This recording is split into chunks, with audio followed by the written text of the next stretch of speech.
La Voz del Archivo, un podcast del Archivo General de la Nación.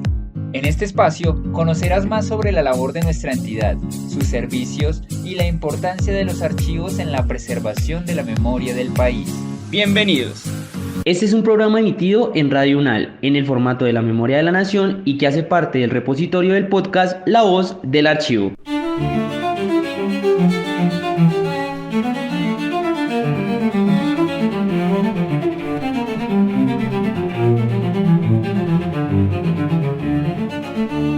Bienvenidas y bienvenidos a la Memoria de la Nación, un espacio lleno de historia, archivos y memoria. Quiero darle la bienvenida a mi compañero Kevin Hernández. Hola Mario y hola a todas las personas que una vez más nos acompañan en esta transmisión. En los repositorios del Archivo General de la Nación no solo descansan papeles antiguos, se resguardan las claves para entender quiénes somos, se conservan las huellas, a veces tenues, a veces dramáticas, de miles de vidas que en su conjunto tejieron la nación que hoy habitamos. Hoy no hablaremos de un prócer de nombre universal, hoy viajaremos al siglo XIX para rescatar la historia de un hombre que era en sí mismo un rompecabezas de contradicciones y logros. Remigio Márquez, mulato en una sociedad de castas, médico en un mundo de enfermedades sin cura, militar leal a la patria naciente y propietario de esclavos en un sistema que él mismo ayudó a combatir. ¿Cómo ascendió? ¿Por qué fue expulsado de Santa Marta? ¿Qué nos dicen sus pleitos, sus compras y sus convicciones sobre el nacimiento de la República? Nos acompaña la profesora del Departamento de Historia de la Universidad de los Andes, Muriel Laurent, historiadora, doctora en Estudios Internacionales de la Universidad Complutense de Madrid, España, y autora del artículo Mulato, médico y militar, Remigio Márquez en Santa Marta, 1800-1835, Archivos para una biografía parcial, publicado en la edición número 25 de la revista Memoria del Archivo General de la Nación. Bienvenida, doctora Muriel. Muchas gracias por aceptar la invitación a la Memoria de la Nación. Muchas gracias, Mario, y gracias por esa introducción tan linda del trabajo y de la investigación histórica. Bueno, gracias nuevamente, Muriel, por acompañarnos el día de hoy en nuestra transmisión. Remigio Márquez no es precisamente un nombre conocido para el gran público. ¿Qué fue lo que la impulsó a seguir el rastro de este personaje en particular? Kevin, gracias por la pregunta. Pues bueno, los héroes son muy importantes obviamente en la historia de las naciones, pero también hombres menos conocidos, incluso lo que llamamos los historiadores subalternos, pero también para mí fue importante empezar a estudiar gente que podríamos decir hoy de clase media, que no es el término para la época, pero personas que tenían alguna riqueza, estudios y que por su vida cotidiana y por sus combates excepcionales también tuvieron un rol importante. A mí personalmente lo que me interesó de este personaje en Remigio Márquez fue la forma en que gracias a él pude conectar un problema de lucha contra el contrabando con un problema de lucha político-racial, y eso pues lo cuento en otro trabajo que se llama El Antagonista, que es un cómic, y quise profundizar en ese personaje tan peculiar que, como lo dijeron, es un mulato de fin del periodo español que lucha por la independencia, es patriota, se convierte después al mundo militar y tiene una carrera tanto militar como administrativa, incluso política, porque llega a ser senador en los años 20. Entonces, pues, es ese perfil tan particular que me llamó mucho la atención, más allá de las grandes figuras que conocemos y que ya hemos analizado e investigado bastante más. Correcto, profesora. Sí, muy interesante pues la figura de Remigio y bueno, como usted lo dice, unas figuras distintas a las que tradicionalmente se exploran en este tipo de programas culturales. Y bueno, Remigio Márquez, pues como lo decíamos al principio, es una figura llena de contrastes. Un hombre de origen mulato que ascendió socialmente, un médico que salvaba vidas y a la vez un propietario de esclavos. Y desde su perspectiva histórica, ¿cómo podemos entender estas contradicciones aparentes y qué nos dicen sobre la complejidad de la sociedad neogranadina?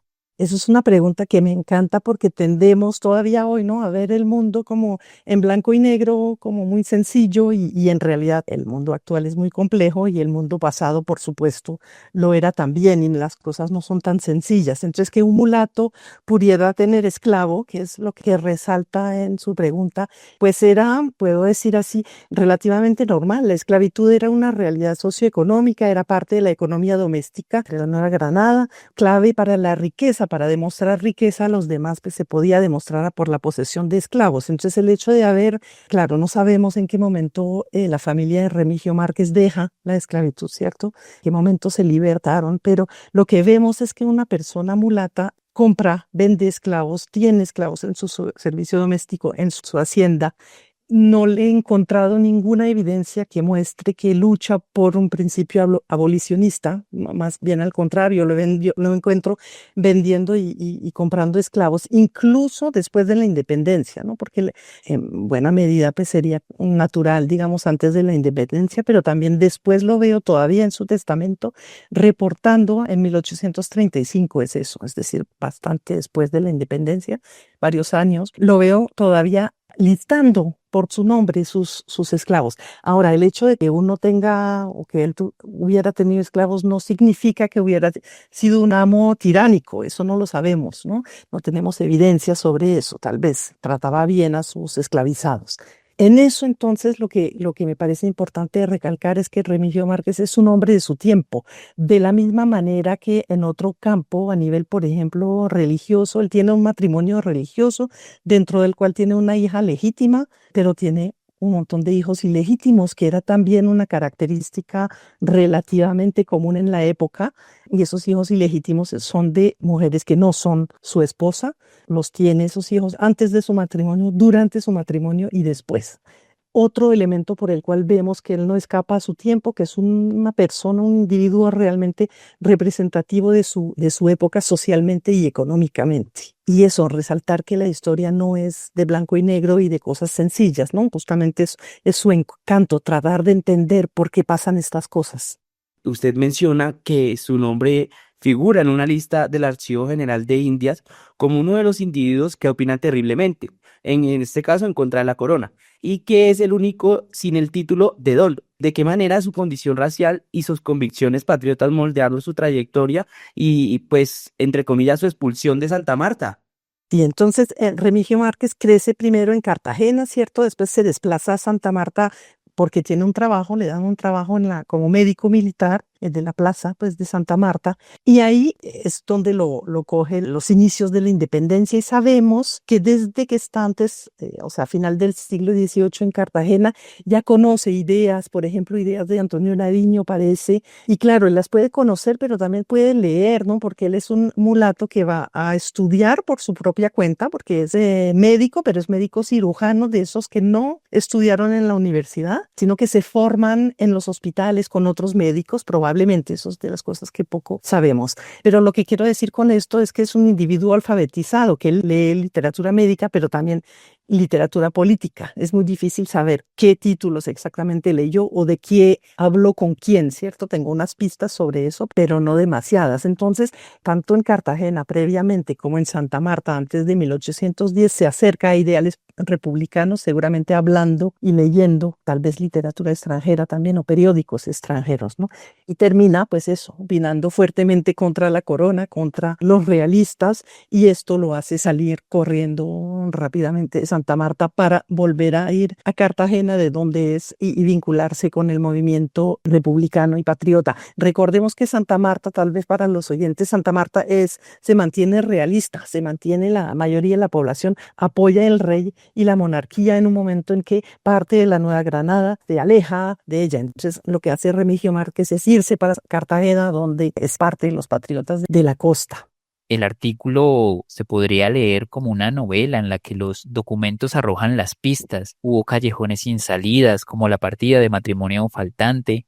Y me gustaría que nos contara, doctora, cuál fue el mayor vacío documental que enfrentó y qué preguntas sobre Márquez quedaron sin respuesta.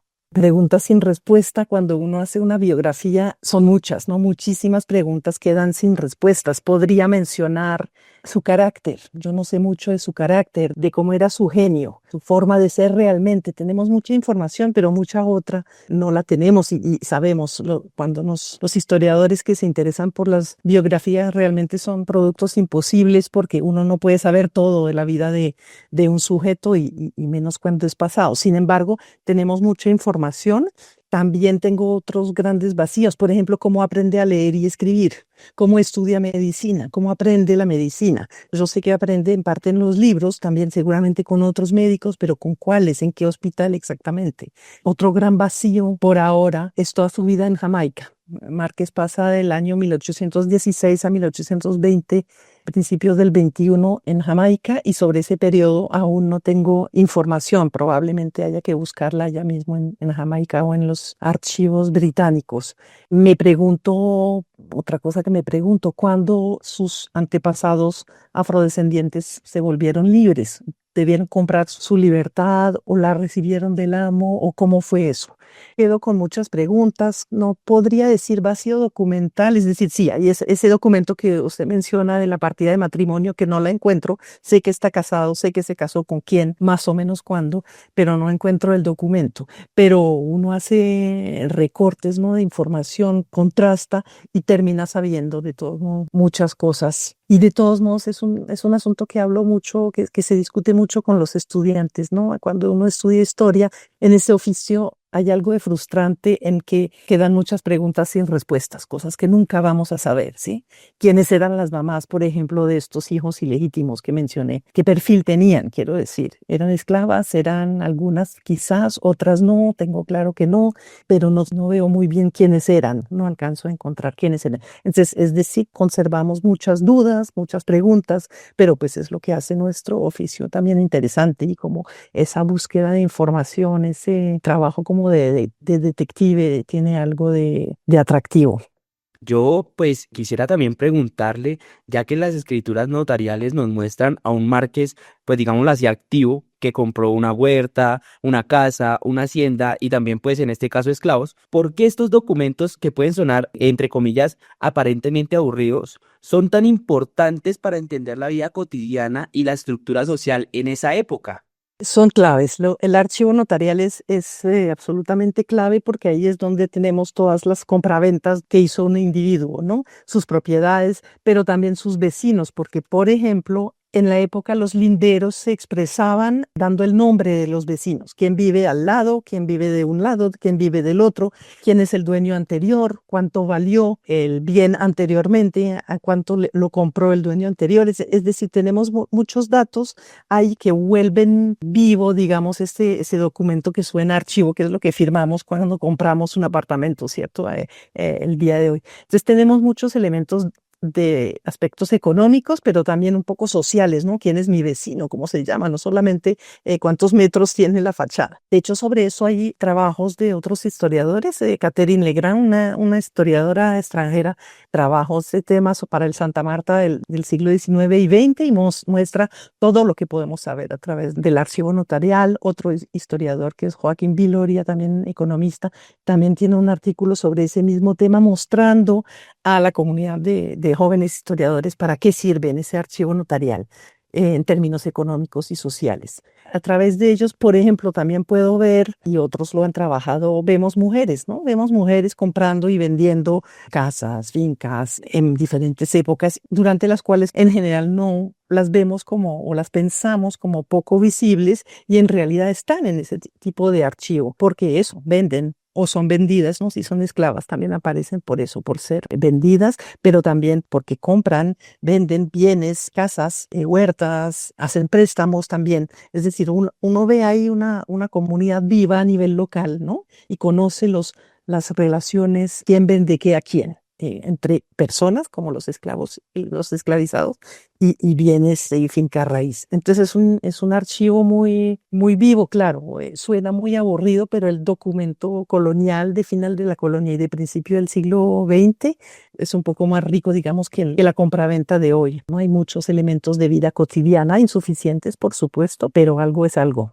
Este programa me resulta bastante interesante precisamente porque da cuenta de la importancia del documento, desde un documento tan sencillo como el que menciona usted, profesora, o bueno, los que tampoco se encontraron, como lo que fue la partida de matrimonio que no se logró dar con ella, pues la importancia que tienen para reconstruir una vida de una persona. Como lo decía, a través de estos archivos usted reconstruye esta red familiar, especialmente el vínculo con la poderosa familia Díaz Granados. ¿Hasta qué punto esta alianza fue importante para su movilidad social y su reinserción en la Santa Marta republicana?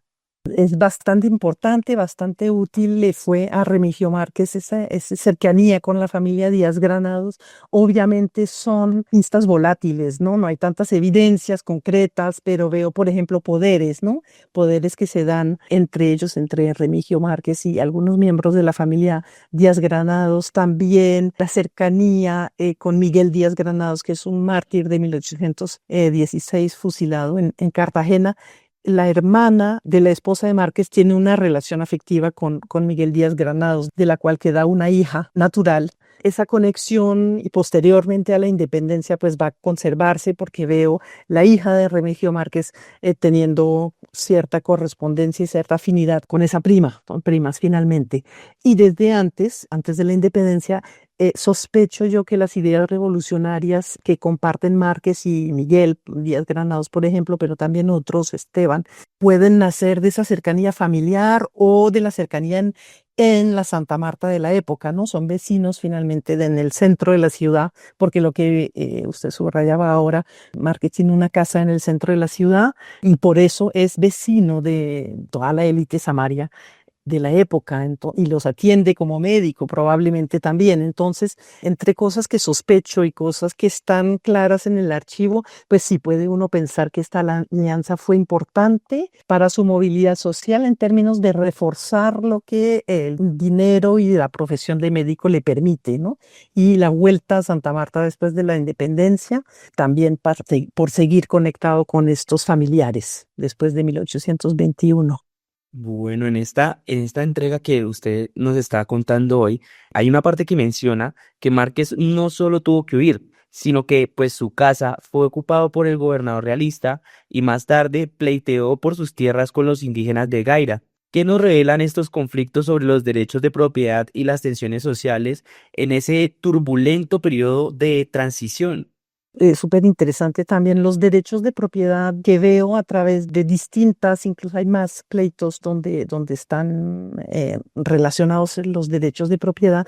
Todavía los estoy investigando, entonces todavía no tengo total claridad sobre el cúmulo de procesos que hay en este tema, pero tengo pistas, ¿no? Porque son demandas contra Márquez, por ejemplo, de parte de los indígenas por conseguir una legua de tierra de mejor calidad frente a la que ya obtuvieron del rey. De hecho, ¿por qué demandan a Márquez por eso y no a los vecinos de esa finca que son los Díaz Granados? Márquez mismo dice, pero ¿por qué a mí y no a mis vecinos que tienen mejores tierras que yo?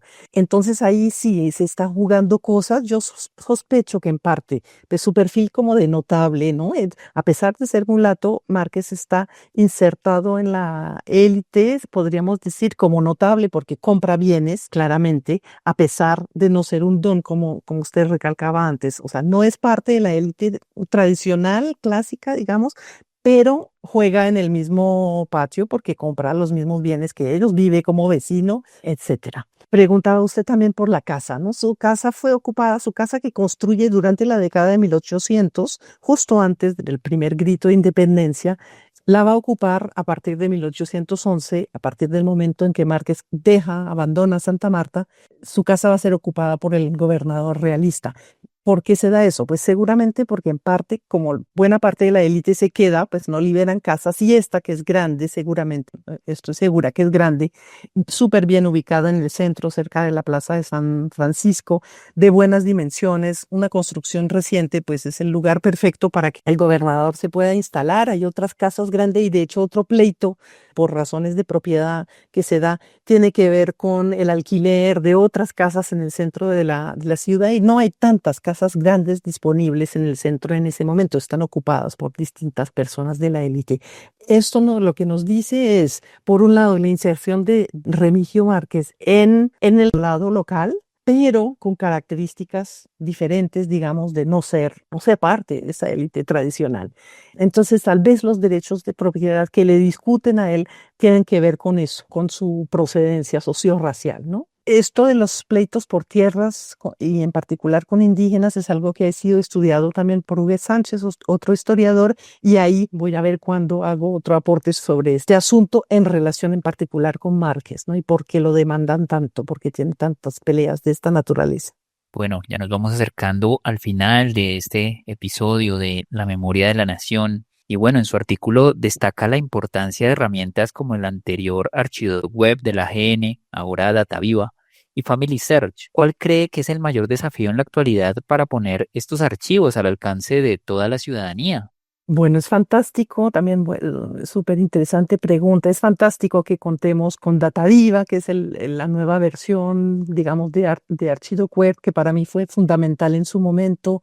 Yo sospecho que hay grandes retos técnicos y dificultades para poner estas fuentes primarias manuscritas antiguas en acceso digital, ¿no? Para nosotros los historiadores y para en general todos los ciudadanos y ciudadanas. Supongo que el problema, pues, no, digo supongo porque no trabajo en eso, digamos, uso, pero no trabajo en el Archivo General de la Nación.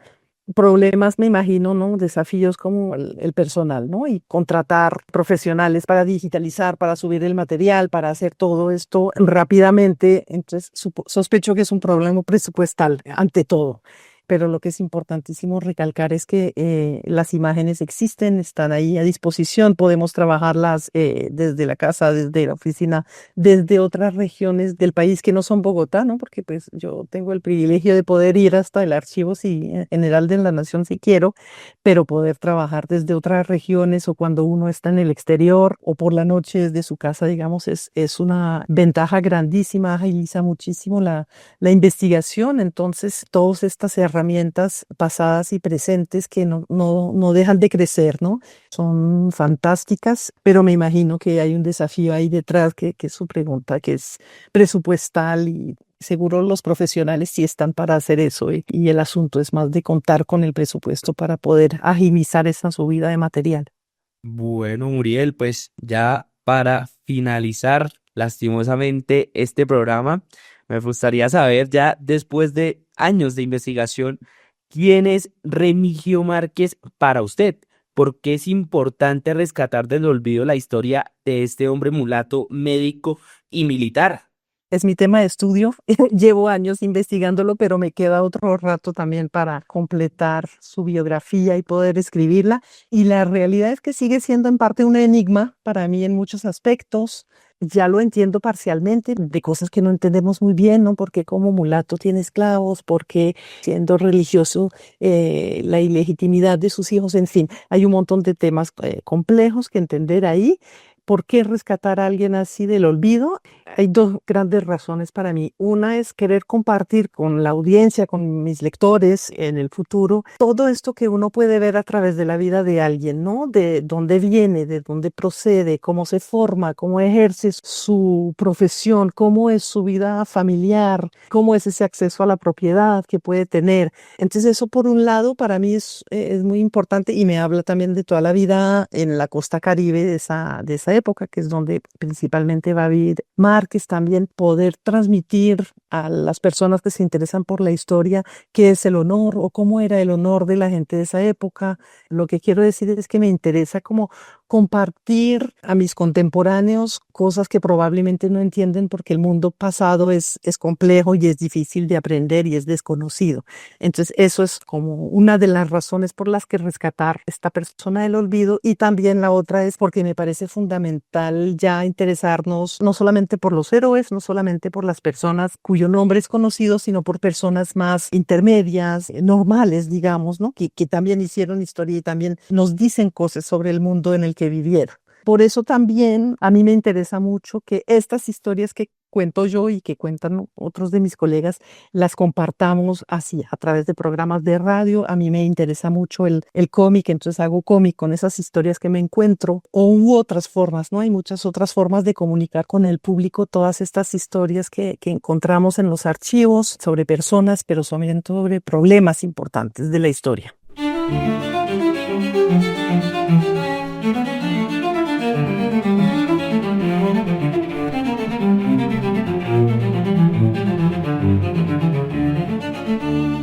correcto, profesora Muriel. Y bueno, muy interesante lo que nos dice, esas formas de utilizar diferentes lenguajes, en este caso como estamos aquí hoy, el lenguaje de la radio y también como usted lo hace, el lenguaje del cómic para poder acercar estas historias a toda la ciudadanía. Lastimosamente, ya solo me queda decirle que muchísimas gracias por haber aceptado la participación aquí en la Memoria de la Nación para poder hablarnos sobre Remigio Márquez y bueno, que las personas puedan conocer un poco más sobre la historia de este hombre y también poder darles poco más de la noción de la importancia que tienen los documentos para poder construir precisamente una historia de una persona. Muchísimas gracias, doctora Muriel. Muchas gracias a ustedes, Mario y Kevin, por esa entrevista tan agradable y hacer que la ciudadanía conozca más de su historia. Y bueno, de esta manera llegamos al final de este episodio en la Memoria de la Nación, un programa realizado por el Archivo General de la Nación y transmitido a través de Radio UNAL. Muchas gracias a la profesora Muriel y muchas gracias a las personas que nos acompañaron. Nos escuchamos en otro episodio.